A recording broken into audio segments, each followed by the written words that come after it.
മറന്ന ചില വാക്കുകളാണ് ലവ് ജിഹാദ് എന്നൊക്കെ പറഞ്ഞാൽ അതില്ല.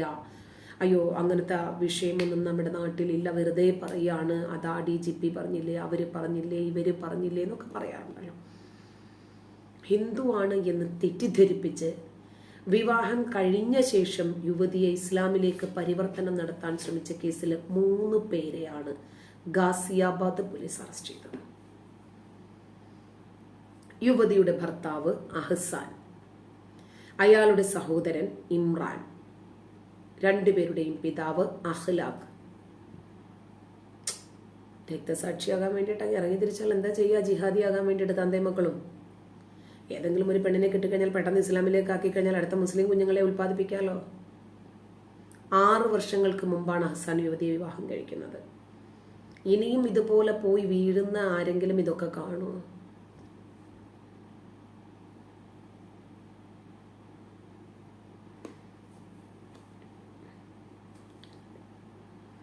അതെ, അത് ശരിയാണ് ശ്യാംകുമാർ.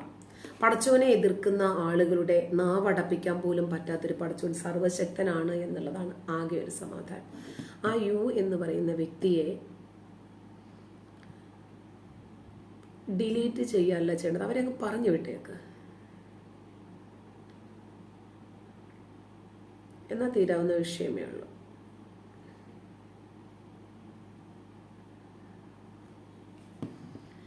അപ്പോ നോക്കണം, ഇവരെ ജോലി തരപ്പെടുത്തി കൊടുക്കാമെന്ന് പറഞ്ഞിട്ടാണ് അഹ്സാൻ ഈ യുവതിയുമായിട്ട് പരിചയത്തിലാകുന്നത്. രാഹുൽ എന്ന പേരാണ് പറഞ്ഞത്. കുറച്ച് ദിവസങ്ങൾക്ക് ശേഷം അയാള് ഒരു ആര്യ സമാജ ക്ഷേത്രത്തിൽ വെച്ച് വിവാഹിതരാകുന്നു. കാരണം പെണ്ണിനെ ഇങ്ങോട്ട് കിട്ടുക എന്നുള്ളത് ഇവളുടെ ലക്ഷ്യം. അതിനു വേണ്ടിയിട്ട് ഏത് മറുകണ്ടോ ഇവനൊക്കെ ചാടും. അങ്ങനെ ക്ഷേത്രത്തിൽ വെച്ച് ഇവർ വിവാഹിതരായി. അത് കഴിഞ്ഞ ശേഷം തന്റെ ഭർത്താവ് ഒരു ഹിന്ദു അല്ല എന്നും അയാളുടെ യഥാർത്ഥ പേര് അഹ്സാൻ ആണ് എന്നും ഈ യുവതി മനസ്സിലാക്കുന്നു. ഇതേ തുടർന്ന് ഇവർ 2 പേരും പരസ്പരം തർക്കങ്ങളുണ്ടായി. ആ യു എന്ന വ്യക്തിയെ ഡിലീറ്റ് ചെയ്താൽ തീരാവുന്ന വിഷയമേ ഉള്ളൂ. ഡിലീറ്റ് ചെയ്യല്ല, അയാളെ ബ്ലോക്ക് ചെയ്ത് പറഞ്ഞു വിട്.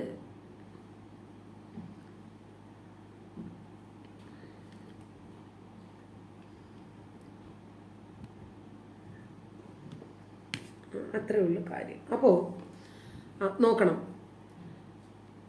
എന്നിട്ട് ഈ അഹ്സാനും പിതാവായ അഖ്ലാഖും സഹോദരൻ ഇമ്രാനും ഇവരെ ഇസ്ലാമിലേക്ക് മതം മാറിയേ പറ്റൂ നിർബന്ധിക്കുന്നു. ക്ഷേത്രത്തിൽ പോയി താലി കെട്ടിവന്റെ കെട്ടിയോളായി കഴിഞ്ഞു, ഇനിയിപ്പോ എന്ത് ചെയ്യാ? വീട്ടുകാരെ ധിക്കരിച്ചു വന്നു, ശരി കെട്ടി. അവർ പറഞ്ഞു എനിക്ക് പറ്റില്ല, കെട്ടി എന്നുള്ളതൊക്കെ ശരിയാ, മതം മാറാനൊന്നും എനിക്ക് പറ്റില്ല.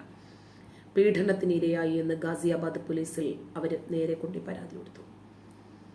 ഗാസിയാബാദ് ആയതുകൊണ്ടും UP യോഗി ഭരിക്കുന്നത് കൊണ്ടും 3 പേരെയും നിമിഷങ്ങൾക്കുള്ളിൽ തന്നെ അങ്ങോട്ട് പൊക്കിയെടുത്തു. നമ്മുടെ കേരളത്തിലായിരുന്നെങ്കിൽ ഒരു ചലനവും സംഭവിക്കുമായിരുന്നില്ല, ഒന്നും ഉണ്ടാവില്ല. കാരണം കേരളം അങ്ങനെയാണ്. അതുപോലെ ഇവരുടെ അസഹിഷ്ണുത ഭയങ്കരമാണ് കേട്ടോ. നമുക്ക് ചിന്തിക്കാൻ പറ്റുന്നതിനപ്പുറമാണ് ഇസ്ലാമിനെ എങ്ങാനും വിമർശിച്ചു കഴിഞ്ഞാൽ ഇവരുടെ ഒരു അസഹിഷ്ണുത. അവരെ അങ്ങ് ഇല്ലാതാക്കണം എന്നുള്ളതാണ്. പിന്നീട് മനസ്സിലായ പ്രയാഗ്രാജില് മഹാകുംഭമേള അവസാനിച്ച് 1 ദിവസത്തിന് ശേഷം നഗരത്തിലെ ദരിയാബാദ് പ്രദേശത്ത് വ്യാഴാഴ്ച ഒരു പശു കൊല്ലപ്പെട്ട നിലയിൽ കണ്ടെത്തുകയാണ്. അതിന്റെ അവശിഷ്ടങ്ങൾ മാത്രം. ഗോപാൽ അഗർവാൾ എന്ന ഒരു ഹിന്ദു വ്യവസായിയുടെ വീടിന് പുറത്തൊരു പശുവിന്റെ ഛേദിക്കപ്പെട്ട തല. ദീപക് കപൂർ എന്ന മറ്റൊരു ഹിന്ദു നിവാസിയുടെ വീടിന് പുറത്ത് പശുവിന്റെ കാലുകൾ.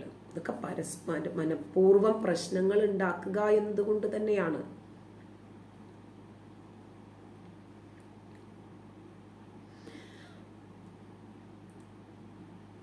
ഇവർക്ക് ചുമ്മാ ഇരിക്കാൻ പറ്റില്ല. പരസ്പരം ഹിന്ദുക്കളെയും മുസ്ലിങ്ങളെയും ഒന്ന് തമ്മിലടിപ്പിക്കണം. അതിനു വേണ്ടിയിട്ടുണ്ടാക്കിയ പ്രശ്നമാണിത്. ഈ സംഭവത്തെ തുടർന്ന് പ്രദേശത്ത് ചെറിയ സംഘർഷമുണ്ടതായിട്ട് റിപ്പോർട്ടുകളിൽ പറയുന്നുണ്ട്.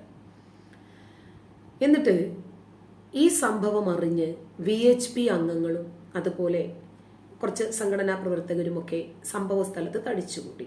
അതിനെ തുടർന്ന് ക്രമസമാധാന പ്രശ്നങ്ങൾ ഒഴിവാക്കാൻ വേണ്ടി 3 വ്യത്യസ്ത പോലീസ് സ്റ്റേഷനുകളിൽ നിന്നിട്ടുള്ള സേനാ അംഗങ്ങളും സ്ഥലത്ത് വന്നു. അതിനെ തുടർന്ന് വെറ്ററിനറി ഡോക്ടർമാരുടെ സംഘം പ്രാഥമികമായ അന്വേഷണം നടത്തി വൈകൃതമായ പശുവിന്റെ അവശിഷ്ടങ്ങൾ കൊണ്ടുപോയി. അതേസമയം ഗോപാൽ അഗർവാളിന്റെ പരാതിയിൽ പോലീസ് തിരിച്ചറിയാത്ത വ്യക്തികൾക്കെതിരെ കേസ് രജിസ്റ്റർ ചെയ്തു. പ്രതികളെ പിടിക്കാൻ അന്വേഷണം ആരംഭിച്ചിട്ടുണ്ട്. സാമുദായിക സംഘർഷം സൃഷ്ടിക്കുക എന്ന ലക്ഷ്യത്തോടു കൂടിയാണ് സംഭവം നടന്നത് എന്ന് പോലീസ് പറഞ്ഞു. കഴിഞ്ഞ 5 മാസത്തിനിടയിൽ പശുവിനെ ഈ രൂപത്തിൽ വികൃതമാക്കി ഓരോ ഹിന്ദു പുരോഹിതരുടെയും വീടിന് മുന്നിൽ കൊണ്ടിടുന്ന ഒരുപാട് സംഭവങ്ങൾ ഉണ്ടായി എന്നാണ് പോലീസ് പറയുന്നത്. പരാതിക്കാരൻ ഗോപാൽ അഗർവാള് അയാള് പോലീസിൽ ഇത് എല്ലാ കാര്യങ്ങളും കൃത്യമായിട്ട് പറഞ്ഞു തന്നെയാണ് റിപ്പോർട്ട് ചെയ്തത്.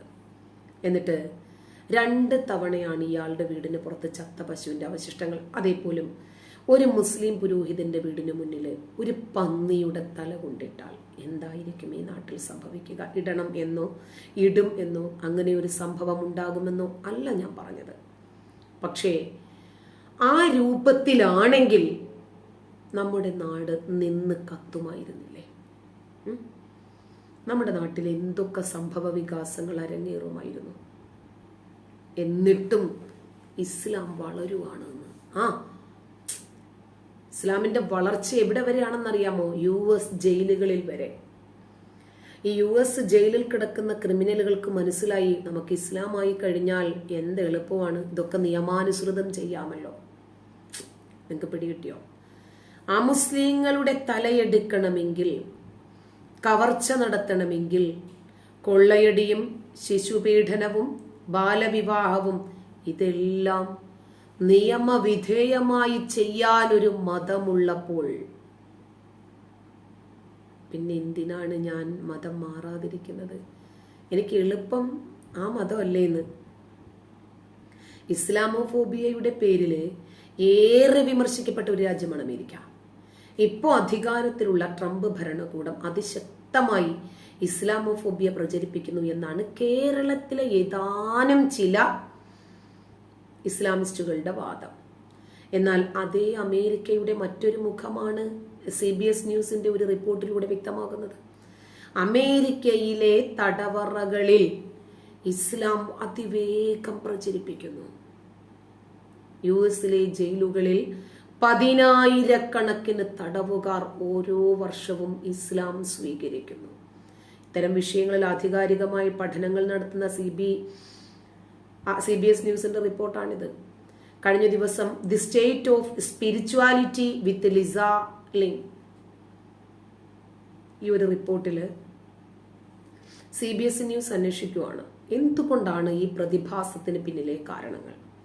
തടവുകാർക്ക് ഇസ്ലാമിക വിദ്യാഭ്യാസത്തിൽ വിദൂര പഠന പരിപാടി സംഘടിപ്പിക്കുന്ന US ആദ്യത്തെ സംഘടനയായ ത്വയ്ബ ഫൗണ്ടേഷന്റെ സ്ഥാപക ഡയറക്ടർ റാമി നസൂർ, അദ്ദേഹത്തെ അടക്കം ഇന്റർവ്യൂ ചെയ്തുകൊണ്ടാണ് റിപ്പോർട്ട് പബ്ലിഷ് ആയിരിക്കുന്നത്. മിക്ക ദിവസങ്ങളിലും ഇസ്ലാം ആചരിക്കുന്നതിന് മാർഗനിർദ്ദേശം തേടുന്ന കത്തുകൾ രാജ്യം മുഴുവനുമുള്ള തടവുകാരികളിൽ നിന്ന് തനിക്ക് വരാറുണ്ട് എന്നാണ് നസൂർ പറയുന്നത്. ഇതുവരെ ത്വയ്ബ ഫൗണ്ടേഷൻ 13,000-ലധികം വ്യക്തികൾക്ക് സേവനം നൽകിയിട്ടുണ്ടെന്നും അത് 90% പേരും ഇസ്ലാം മതം സ്വീകരിച്ചെന്നും അവരിൽ ഭൂരിഭാഗവും ജയിലുകളിലുള്ള കൊടും കുറ്റവാളികളാണെന്നും അദ്ദേഹം പറയുന്നു. മിക്ക ദിവസങ്ങളിലും തന്റെ ആത്മീയ മാർഗനിർദ്ദേശവും ഇസ്ലാമിക വിദ്യാഭ്യാസ വിഭവങ്ങളും തേടി രാജ്യമെമ്പാടുമുള്ള തടവിലാക്കപ്പെട്ടവരുടെ കത്തുകൾ ഞങ്ങൾക്ക് വരാറുണ്ട് എന്ന്. ഏകദേശം 15 വർഷം മുമ്പ് ഞങ്ങൾ ആരംഭിച്ചപ്പോൾ മുസ്ലിം തടവുകാരിൽ നിന്ന് ഞങ്ങൾ കേട്ട പ്രധാന ആവശ്യമായിരുന്നു അത്. അല്ല, എന്തുകൊണ്ടാണ് ഇവർക്ക് ഇസ്ലാം തിരഞ്ഞെടുക്കാൻ തോന്നുന്നത്? ഇസ്ലാമിന് എന്തോ വലിയ പ്രത്യേകതയുള്ളത് കൊണ്ടാണോ? അല്ല, ഇസ്ലാമിൽ നിന്നാൽ അതെ എന്നും ഇസ്ലാം തന്നെയാണ് വിഷയം. CKF അതെ എന്നും ഇത് തന്നെയാണ് വിഷയം. ബിന്തൊരു കാര്യം ചെയ്യും, വിവരമുള്ളിടത്ത് വെക്കോ ചെല്ല. അപ്പോൾ ഇസ്ലാം കേൾക്കാൻ താല്പര്യമില്ലാത്ത ആൾ ഇസ്ലാം കേൾക്കണ്ട ചെല്ല. അപ്പോ അവരും വിചാരിച്ചു ഇതിനകത്ത് നിന്നാൽ ഇതെല്ലാം എനിക്ക് ചെയ്യാമെങ്കിൽ അതല്ലേ നല്ലത്. അതല്ല, ഇസ്ലാമിന്റെ മഹത്വം കൊണ്ടാണെങ്കിൽ തടവുകാരികളിൽ ആരും ഇസ്ലാം മതവിശ്വാസികൾ ഉണ്ടാകാൻ പാടില്ലല്ലോ. ഏറ്റവും കൂടുതൽ ക്രിമിനലുകൾ, ഏറ്റവും കൂടുതൽ ഈ അക്രമവാസനകൾ, കൊലപാതകം, ബലാത്കാരം, പിന്നെ മയക്കുമരുന്ന് കടത്ത്, മലദ്വാർ ഗോൾഡ്, ആരാ പിടിക്കപ്പെടുന്നത്? ഞമ്മന്റെ ആളുകൾ. എന്തുകൊണ്ടാണ്? അയ്യോ, മതം ചക്കര ആയതുകൊണ്ടാണ്. ശരിയെന്നാ ഈ മതം ഭയങ്കര ചക്കരയാണ്. ശരി, ഞങ്ങൾക്കും മനസ്സിലായിട്ടുണ്ട് ഈ മതം ചക്കരയാണെന്ന് കേട്ടോ.